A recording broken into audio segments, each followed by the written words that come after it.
So the fight between Eddard Stark and Arthur Dayne just aired, and a lot of people have an opinion about it. A lot of people say it's really good, and a lot of people say it's really bad, so I decided to make a video about it. Now the point is, the choreography in Game of Thrones is not that good. In fact, it's pretty bad. And you can't judge a movie fight on realism anyway. Movie fights are designed to look good, because if they were realistic, they wouldn't be fun to watch. So from a cinematic point of view, I understand that, and you can't really judge it. And I'm not an expert on the matter either, so I couldn't even if I wanted to. But I can judge the fight on basic practicality, and that's exactly what I'm gonna do. Because for Game of Thrones standards, this fight is actually really good. Join me in my quest, and I'll show you why.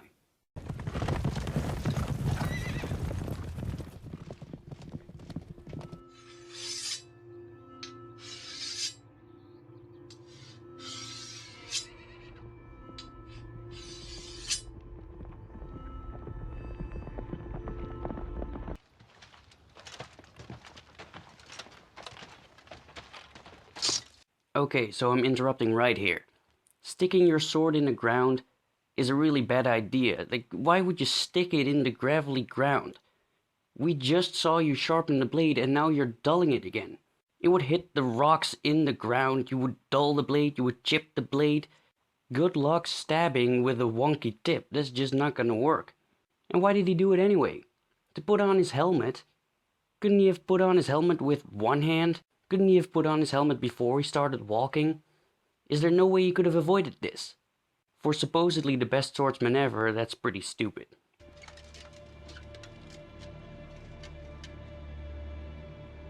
And now it begins.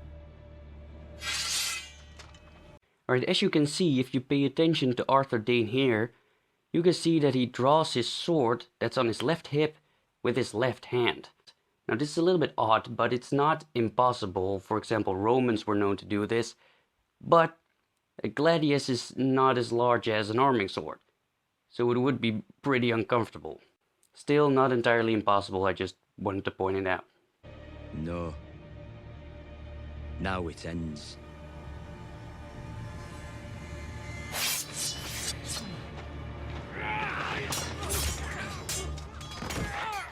Alright, so this guy gets cut down immediately, which makes sense because he was rushing in like an idiot. Like, why would charging like a barbarian be effective in any way? Like, even if you're not using two swords and a fancy sword technique, anyone who held a sword twice knows how to counter this because it's retarded.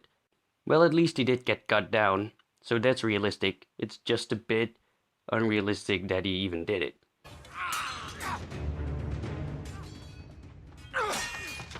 So this guy does a little spin attack right here, supposedly a shield bash, which is, again, just stupid. Spinning around in a fight is never a good idea. Well, maybe if you're attacked from multiple sides, but this guy is fighting a one-on-one since Arthur Dayne is somewhere else. Why would you spin around? Why would you turn your back to your enemy? That's just stupid. And to perform a shield bash, I mean, the effective thing about a shield bash is that you're able to put the weight of your body behind it. If you do a spin attack and just smack him with it, then that's not gonna work. It's not gonna do anything. In fact, if the guy on the right would just step in with his right foot, just one step forward, then that shield bash wouldn't even hit. That, and there was no need to spin around in the first place, because logically in a fight, you just wouldn't turn around. You would keep your eyes on your opponent, in this case, your only opponent, since Arthur is somewhere else.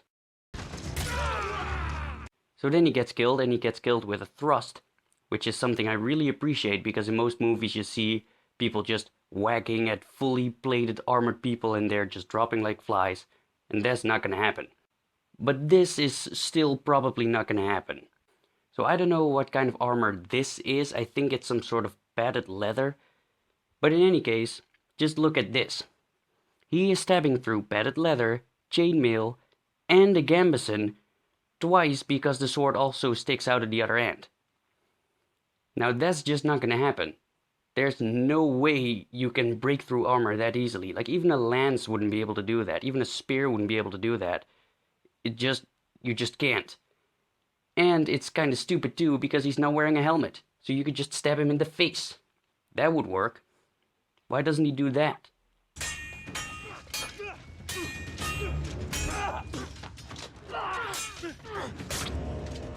So this is exactly what I mean. Ned stabbing him in the throat, where there's no armor. Great job. Well done. And also you see him using his left hand, which is also something I really appreciate, because in actual fighting, grappling was a very large aspect of it. It happened a lot. You weren't just hitting swords, you were actually struggling, fighting, trying to kill each other by any means necessary. So the left hand was definitely used, and Ned Stark uses it here.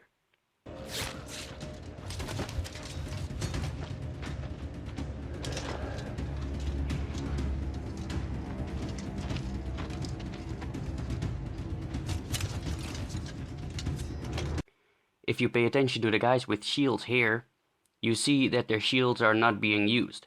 They are constantly moving their shields out of the way. I mean, realistically, you would just hold your shield in front of you at all times. Like, even when running, it's not that hard. There's no need to move your shield out of the way when you're striking your opponent. And you wouldn't.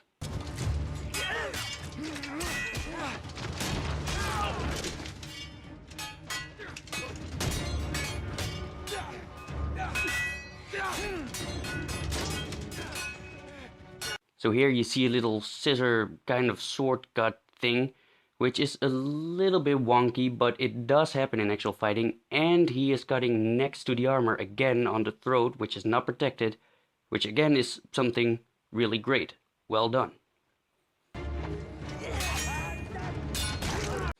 But then here he is stabbing through armor again, and yeah, that's just not gonna happen.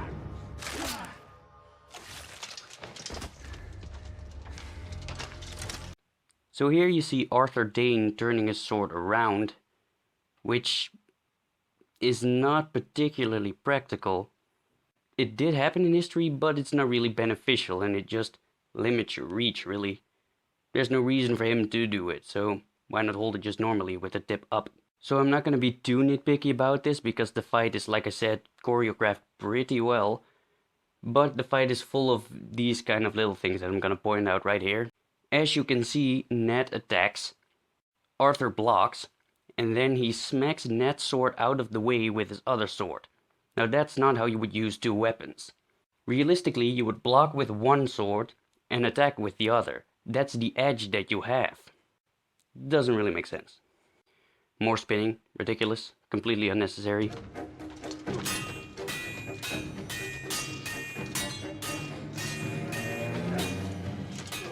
He's better than my father.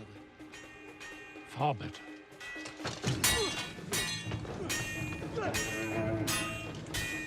My father beat him. Did he? No, he did. Heard the story 1,000 times. Here you see Ned blocking with his arm protection, which is really nice actually, because if you have decent arm protection, then it's not gonna be penetrated, and you could actually use it to block. Great job, but I think it's a little bit of a mistake. But if you look closely, you can see that the sword's actually underneath Ned's armor. So I think this is a little mistake, and that Ned was actually supposed to block it with his arm. But again, I wanted to point it out.